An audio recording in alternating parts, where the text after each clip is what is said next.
সব সময় একইভাবে ভেজিটেবল রান্না করে খেতে খেতে একটু কেমন যেন একঘেয়েমি লাগে, খেতে ইচ্ছে করে না। তাই আজকে আমার মতো করে একটু ডিফারেন্ট ভাবে ভেজিটেবল রান্না করলাম, আর সেটা আপনাদেরকে দেখার একটু সুযোগ করে দিলাম।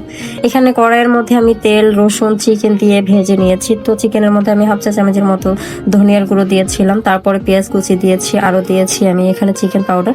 তো সবকিছু দিয়ে ভালোভাবে নেড়ে চেড়ে নিয়েছি। আর এখানে ভেজিটেবল হিসেবে আমি ব্যবহার করেছি পেঁপে, গাজর, ফুলকপি।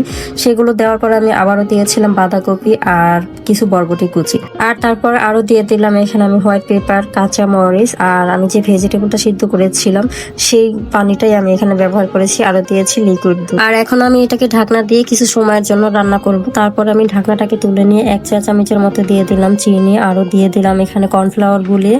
তারপরে ভালোভাবে মিক্স করে নিলাম। রান্না শেষে আমি চুলা বন্ধ করার আগে 1 চা চামচ ঘি দিয়ে দিলাম, আরো দিয়ে দিলাম গরুর দুধ। তো সব মিলিয়ে রান্না এখন কমপ্লিট। আর এটা গরম গরম পোলাওর সাথে খেতে বা রুটির সাথে খেতে অসাধারণ লাগে। আপনারা কিন্তু একবার হলেও ট্রাই করে দেখতে পারেন।